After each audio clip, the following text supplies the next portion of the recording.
With the ceasefire deadline looming dangerously close this Wednesday, one critical question has gone completely unaddressed in every press briefing. Iran's foreign ministry confirmed this morning that Tehran will not send negotiators to Pakistan for the second round of talks.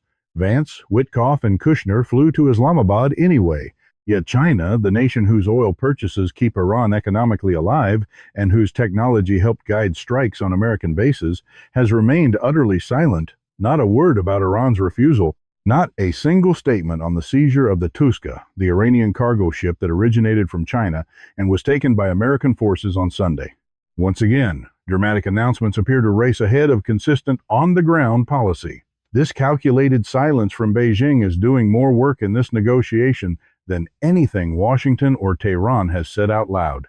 The kind of high-profile moves that often dominate the narrative without resolving the core trust issues, where public briefings focus on showing up while the real power plays happen behind the scenes. Here is something nobody at any press briefing today has answered. Iran's foreign ministry confirmed this morning that Tehran will not be sending negotiators to Pakistan for the second round of talks. The ceasefire expires Wednesday. Vance, Whitkoff, and Kushner flew to Islamabad anyway. And China, the country whose oil purchases give Iran the economic oxygen to refuse, whose satellite-guided Iranian strikes on American bases, whose Security Council veto blocked every enforcement mechanism America wanted, issued no statement about Iran's refusal. Not a word about the Tuska, the Iranian cargo ship America seized on Sunday that was heading from China to Iran.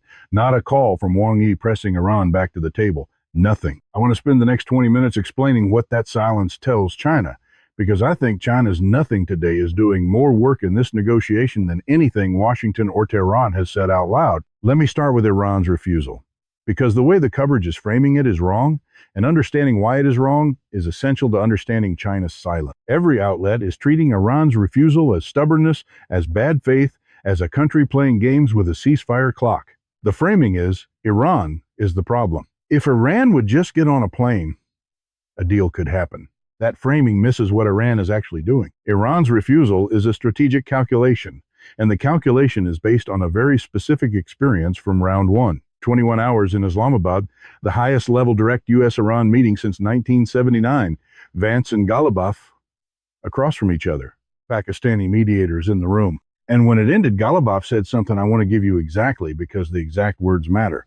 He said, "Before the negotiations, I emphasized that we have the necessary good faith and will, but due to the experiences of the two previous wars, we have no trust in the opposing side." He is describing a trust deficit, not a capability gap, not a military calculation, a trust deficit. America signed the JCPOA in 2015 and tore it up in 2018. America announced the ceasefire and then imposed a naval blockade inside the ceasefire window. America's president told reporters Iran had agreed to everything. Iran's foreign ministry went public calling those claims false. Araghchi said Iran was inches from a deal before America shifted the goalposts. One U.S. source told Reuters the two sides were 80% there. So Iran got within 20% of the highest stakes deal in half a century, and then America moved the terms. And then on Sunday, America fired rounds from a 5-inch gun into the engine room of an Iranian cargo ship, sent Marines rappelling from helicopters onto its deck, and announced the seizure on social media.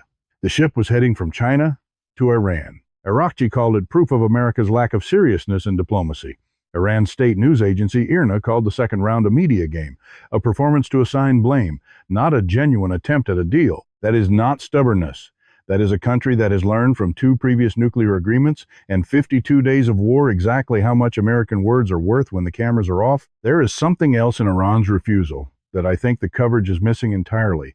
The Iran you are watching in these news cycles is not one Iran, it is two. There is the Iran of Araghchi, the foreign minister, the diplomat, the negotiator who flew to Islamabad for 21 hours and called Hormuz open on Friday. That Iran wants to negotiate, it knows the blockade is real. It knows that if the ceasefire collapses Wednesday and bombing resumes, the next phase will be harder to survive than the last. And then there is the Iran of the IRGC, the hardliners who overruled Araghchi within hours of his Hormuz announcement on Friday, who sent gunboats to fire on tankers on Saturday, who issued the retaliation statement after the Tuska seizure. These two Irans are genuinely in disagreement about how to handle this moment. And the reason that internal disagreement matters is that America is trying to make a deal with one Iran while the other Iran keeps firing on ships. The contradiction between Bagheri's no travel and Azizi's today or tomorrow is the sound of those two irons fighting the internal argument in real time. Now let me explain what China knew before it said nothing. China has been the most important external actor in this war, not through force, not through declarations. Through three specific things it has done quietly and consistently since day one. First, China has kept Iran economically alive. Before this war, Iran was exporting approximately 1.68 million barrels of oil per day. During the most intense weeks of the conflict, with Hormuz largely closed and American bombing at its peak, Iran exported 1.84 million barrels per day, more than before the war started. How does a country whose supreme leader was killed, whose nuclear facilities were bombed, whose air defenses were degraded, export more oil during the war than before it? China's Dark Fleet? Tankers with spoofed transponders? Flags from landlocked countries? Ship-to-ship transfers in Malaysian waters? Yuan payments through second-tier Chinese banks outside the SWIFT network entirely. China's customs records show zero imports from Iran, but China's recorded imports of so-called Malaysian crude run to 1.3 million barrels per day, more than double Malaysia's entire national oil production. The math does not work unless the oil is coming from somewhere else. 157.7 million barrels of Iranian crude at sea right now, 97.6% heading to China. The blockade cannot reach that system. CENTCOM's own language explicitly excludes vessels heading to non-Iranian ports, language written precisely so that Chinese tankers would not need to be stopped. Here is what that means in practice. Trump announced on Truth Social that the U.S. Navy would seek and interdict every vessel in international waters that paid a toll to Iran. China's state-owned COSCO tankers passed through Iran's toll system in the Strait. By Trump's own language, those ships should have been stopped. They were not. CENTCOM's operational language said something different. Ships transiting to non-Iranian ports would not be impeded. A COSCO tanker loading at Karg Island, Iran's main export terminal, and sailing to a Chinese refinery is technically going from an Iranian port to a non-Iranian port. Under CENTCOM's language, no interception required. The gap between what Trump said and what CENTCOM implemented is not a drafting error, it is a deliberate choice.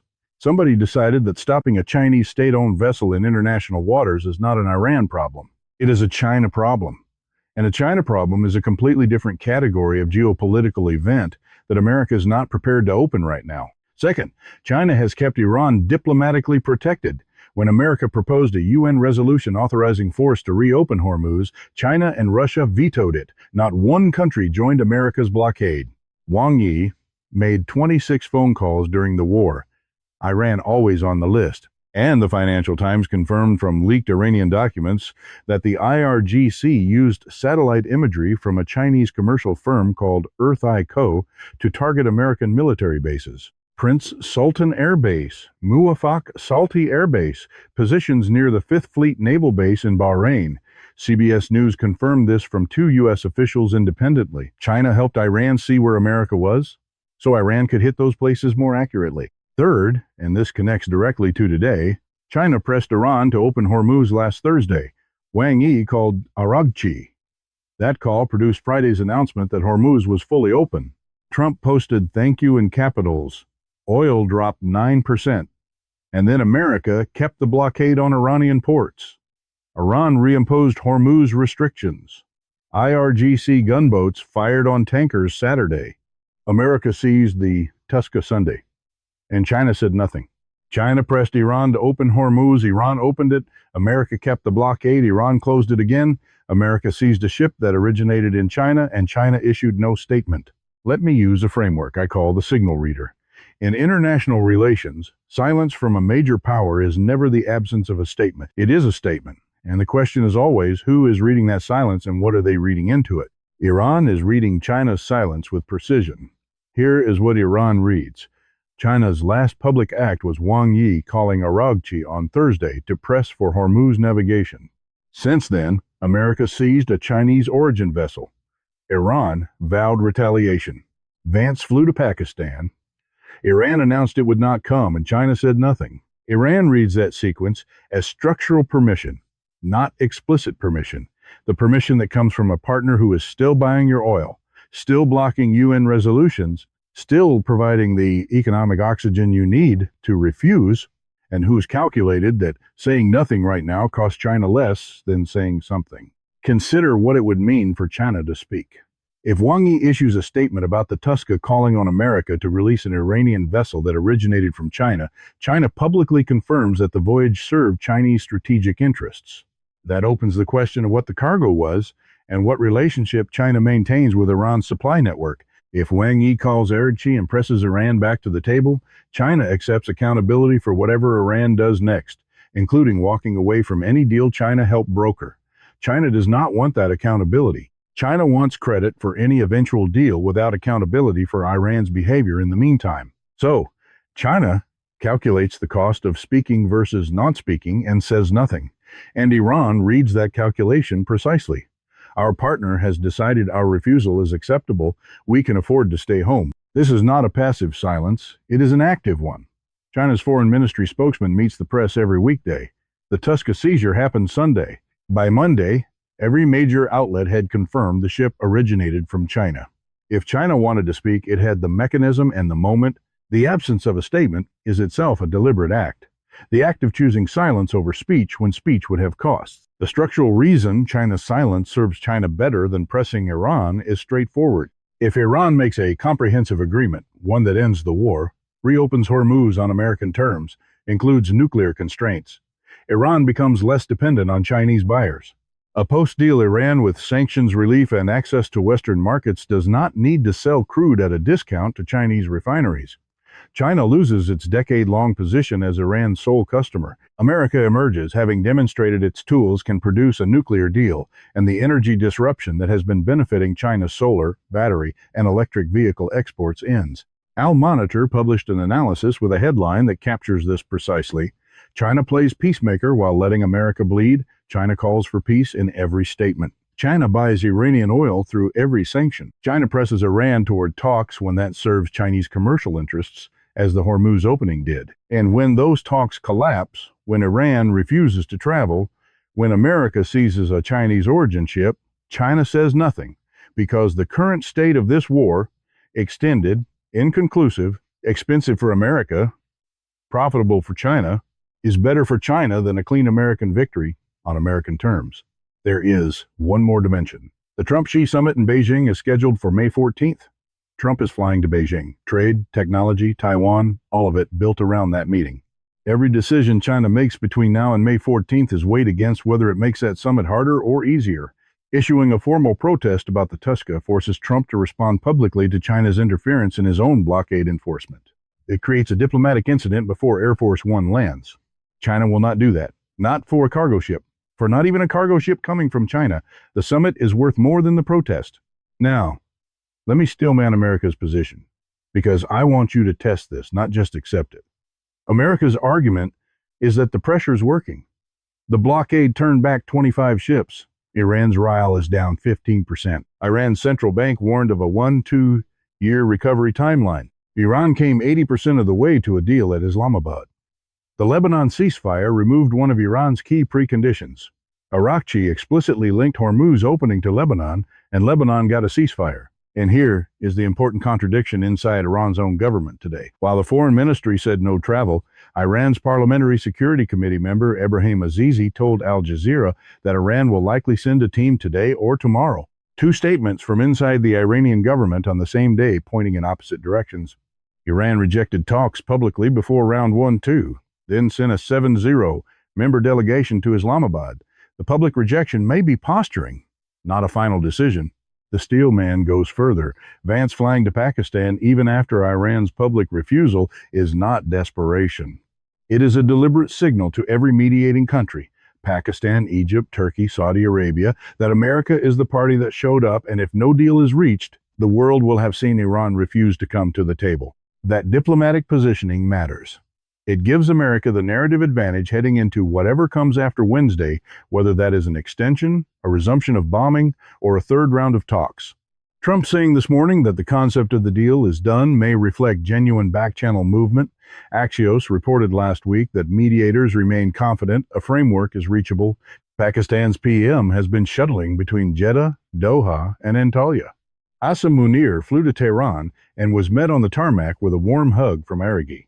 That warmth is not theater, it is the signal of a relationship being maintained precisely because both sides want the channel open. And Araghchi calling the seizure proof of America's lack of seriousness, that specific phrasing, seriousness in diplomacy, not seriousness in war, is the language of a negotiator who is still positioning for a deal, not of a government that has walked away. That steel man is coherent. The pressure is real. The contradictions in Iran's own government are real. A deal before Wednesday, while unlikely, is not structurally impossible. But here is what the steel man cannot answer. Every round of pressure has produced movement up to a point and then stalled because the point at which Iran cannot absorb more pressure is further out than America's tools can reach. As long as China is buying 157.7 million barrels of Iranian crude through a system specifically designed to be unreachable by American blockades and sanctions, Iran has economic oxygen, not comfort, oxygen, enough to refuse, enough to call the talks a media game, enough to fire gunboats at a tanker on Saturday and seize the moral high ground on Sunday when America responds by taking an Iranian ship. America's pressure strategy is trying to squeeze a country that has a lifeline America cannot cut. And the country holding that lifeline today said nothing about the ship it was sending when America cut it. Let me close with 3 specific signals before Wednesday because the sequence in the next 48 hours will tell you more than any press briefing. The first signal is whether China says anything specific about the Tuska, not general calls for peace, not the blockade is dangerous, language China has been using for days. Something specific about a vessel that originated in China being seized by an American destroyer. If China stays silent on the Tuska, that is, China deciding the ambiguity serves it better than the protest. If China speaks, it tells you the seizure of a Chinese origin vessel crossed a threshold even the current calculation cannot absorb quietly. China's foreign ministry holds a press briefing every day.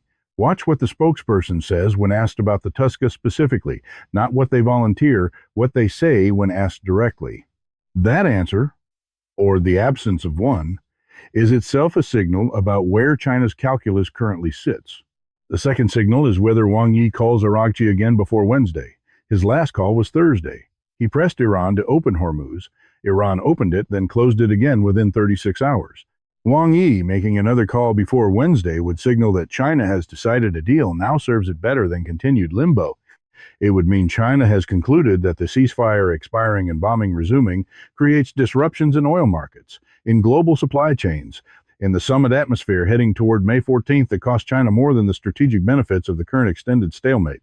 If China stays silent through Wednesday without a Wang call, that is, China deciding the current state is preferable to the outcome of a deal on America's current terms.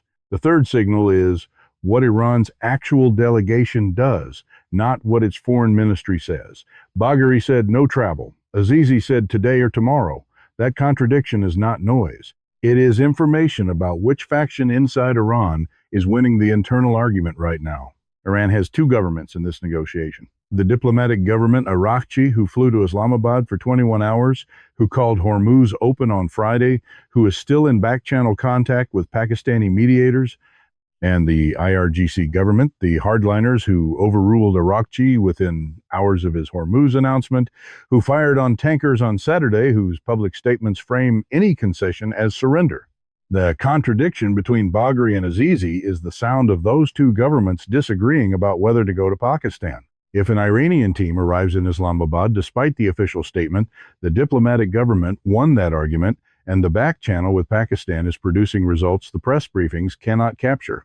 If no delegation arrives by Tuesday, the hardliners won. The ceasefire expires Wednesday with no deal in sight, and Trump faces the choice he has been deferring for 52 days. Push back on this if you see it differently.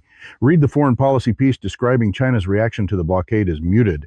Read Al Monitor on China playing peacemaker while letting America bleed. Read the Financial Times report on Earth ICO and IRGC satellite targeting. Read Ghalibaf's exact words about trust being the gap, not capability, trust. And then ask the question that no press briefing is asking.